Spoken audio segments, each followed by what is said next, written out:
Bayangkan gini loh, bayangkan jika sebuah titik sempit di perairan Timur Tengah itu tiba-tiba menentukan harga barang-barang di rak supermarket Anda esok pagi. Sementara di saat yang sama, rentetan misil justru mengubah peta geopolitik dunia, ya, hanya dalam semalam. Betul banget. Nah, selamat datang di penelusuran mendalam kita kali ini.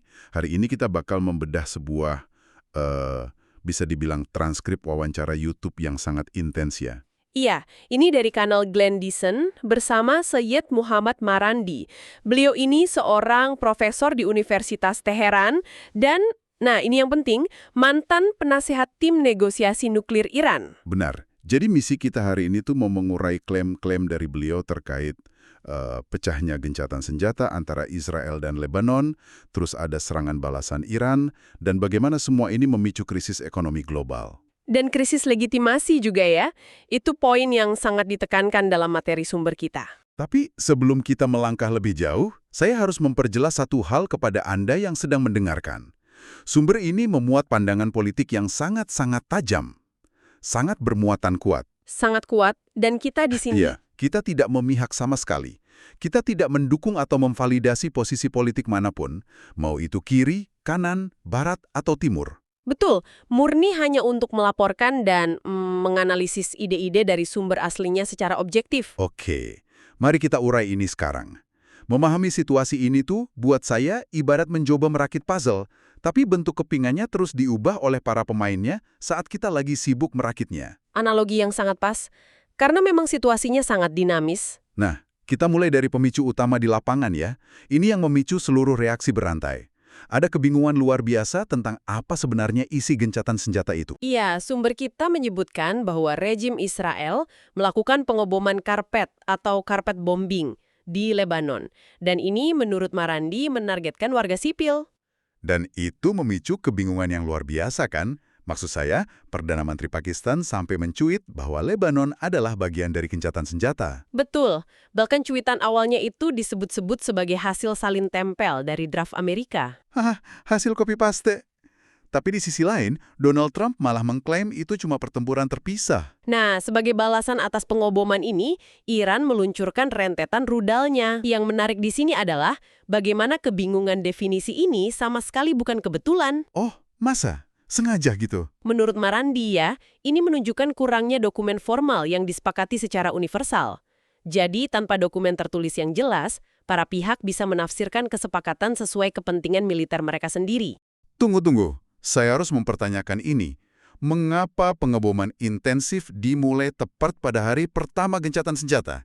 Maksud saya, ini ibarat Anda menandatangani perjanjian damai, lalu langsung melempar batu bata ke jendela tetangga Anda dan menyebutnya sebagai, ya, insiden terpisah. Dari perspektif yang dipaparkan, itulah fungsinya zona abu-abu taktis. Ketidakjelasan di lapangan ini sebenarnya berakar pada betapa drastisnya pergeseran tuntutan di meja perundingan.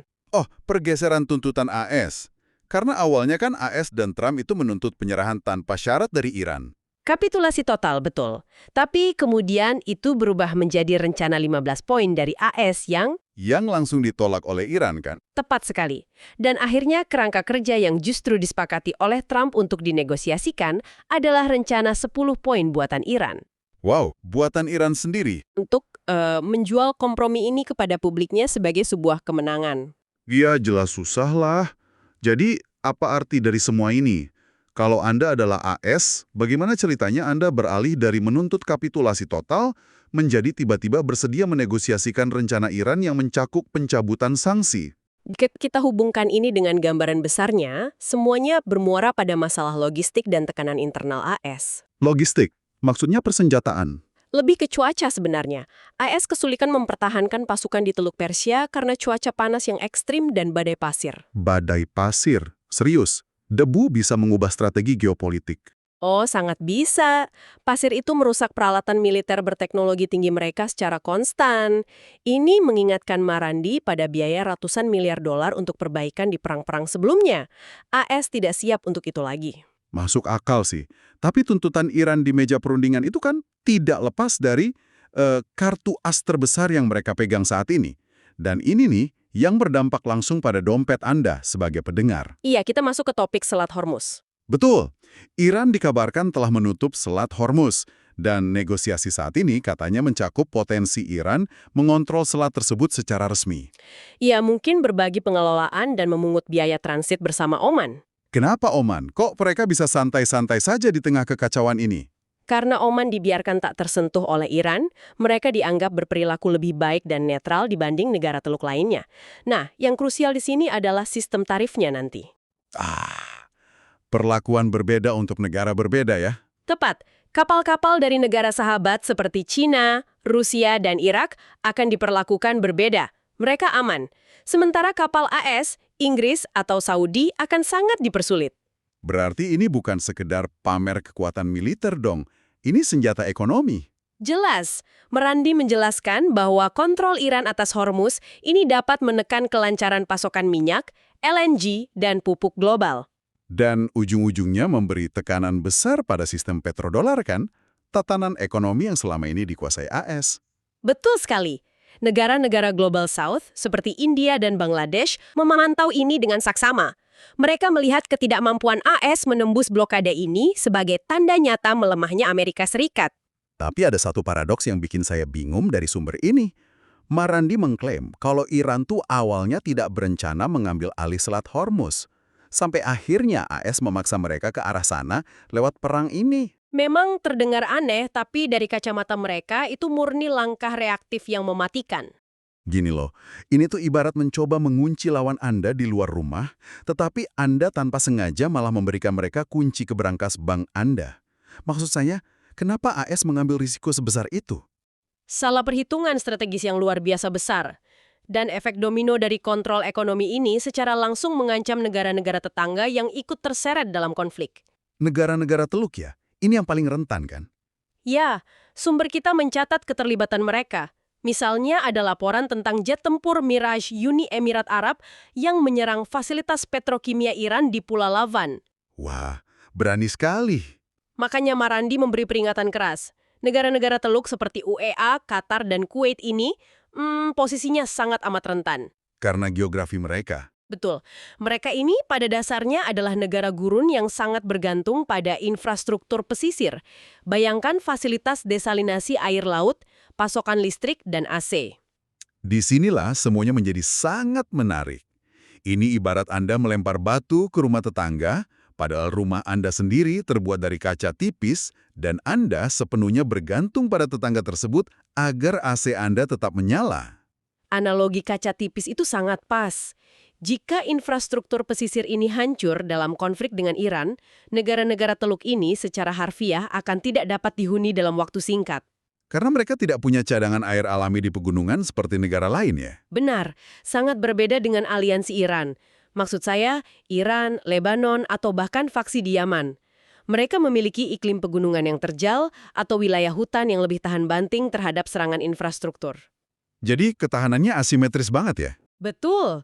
Sumber membedah bagaimana kekuatan kolektif aliansi Iran ini beroperasi secara otonom namun terkoordinasi. Mereka berhadapan dengan apa yang disebut Marandi sebagai kediktatoran 5 keluarga di Teluk Persia. Kediktatoran 5 keluarga. Wow, itu istilah yang tajam. Sangat tajam. Marandi menilai negara-negara ini mempertaruhkan kelangsungan hidup mereka sendiri dengan mengizinkan wilayahnya digunakan oleh kekuatan asing. Nah, dengan ancaman kehancuran negara-negara dan pergeseran ekonomi semasif ini, kita harus bertanya satu hal penting nih. Tentang apa itu? Bagaimana semua ini dibingkai oleh media dan sejarah? Karena ini seringkali luput dari pembahasan teknis perang. Ini poin kritik terkuat dari Marandi. Ia menyoroti bahwa Trump secara terbuka mengancam akan membawa Iran kembali ke zaman batu. Zaman batu? Ya, dan bahkan ada retorika tentang menghapus peradaban Iran. Namun media barat, seperti The Washington Post, The Guardian, atau The New York Times, mereka diam saja. Hah? Diam? Tidak ada liputan khusus soal ancaman pemusnahan peradaban? Hampir tidak ada kemarahan moral. Sumber kita membandingkan hal ini dengan pola pikir yang memandang orang Iran sebagai submanusia. Marandi menggunakan istilah Amalek. Amalek? Maksudnya bangsa di kisah Alkitabiah yang diperintahkan untuk dibasmi total itu? Tepat. Jika Anda memandang lawan sebagai Amalek, tidak ada hambatan moral untuk menghancurkan mereka. Marandi juga mengklaim bahwa media-media ini dikontrol oleh apa yang ia sebut sebagai kelas Epstein. Astaga, klaimnya benar-benar tanpa filter. Tapi pola pikir ini bukan cuma di media kan? Di lapangan militer juga kelihatan. Bener, ini menjelma menjadi doktrin Dahiyah. Pernah dengar? Doktrin meratakan kota itu kan? Yang sering disebut dengan eufemisme mowing the lawn atau memotong rumput. Taktik menghancurkan infrastruktur sipil agar populasi menderita dan berbalik melawan faksi militer mereka sendiri. Ini memunculkan pertanyaan penting soal posisi Barat. Nah, pertanyaannya, mengapa krisis legitimasi ini sangat merusak bagi negara-negara Barat? Karena kebisuan atas ancaman genosidal secara fundamental meruntuhkan narasi demokrasi liberal. Juga meruntuhkan narasi kemanusiaan yang selama ini menjadi basis legitimasi politik Barat di mata dunia. Masuk akal. Saya jadi merefleksikan kegagalan diplomasi masa lalu nih. Di sumber kan disebutkan kalau secara historis AS mengabaikan niat baik Iran pasca serangan 99. Iya, jendela diplomasi yang sangat berharga justru ditutup rapat. Bahkan ada buku, kalau tidak salah judulnya Going to Tehran, karya Flint dan Hilary Mann Leverett. Buku itu menganjurkan normalisasi hubungan, tapi malah dipinggirkan. Mengapa saran dari para ahli sendiri justru diabaikan demi pendekatan militer yang berujung pada bencana ini? Menurut Marandi, ada kekuatan lobi yang menolak akomodasi apapun. Jadi keengganan untuk bernegosiasi sejak dini itulah yang memaksa situasi meledak seperti sekarang. Betul-betul sebuah akumulasi kesalahan sejarah. Nah, kita sudah membedah banyak sekali klaim hari ini.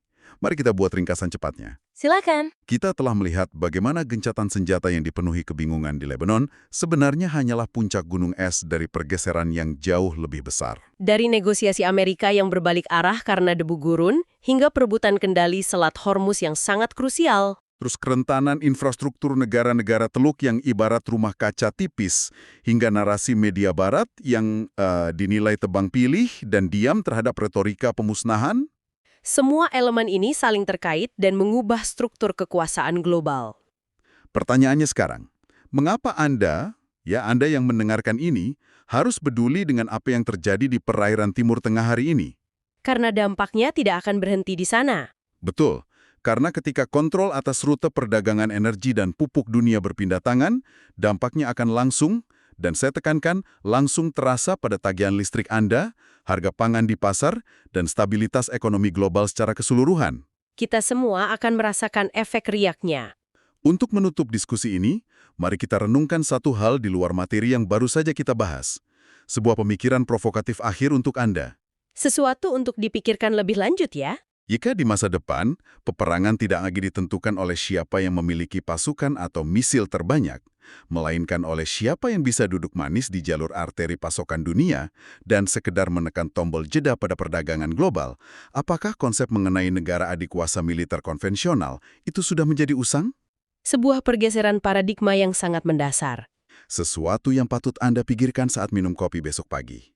Teruslah bertanya, pantau terus dunia di sekitar Anda, dan sampai jumpa di penelusuran mendalam berikutnya.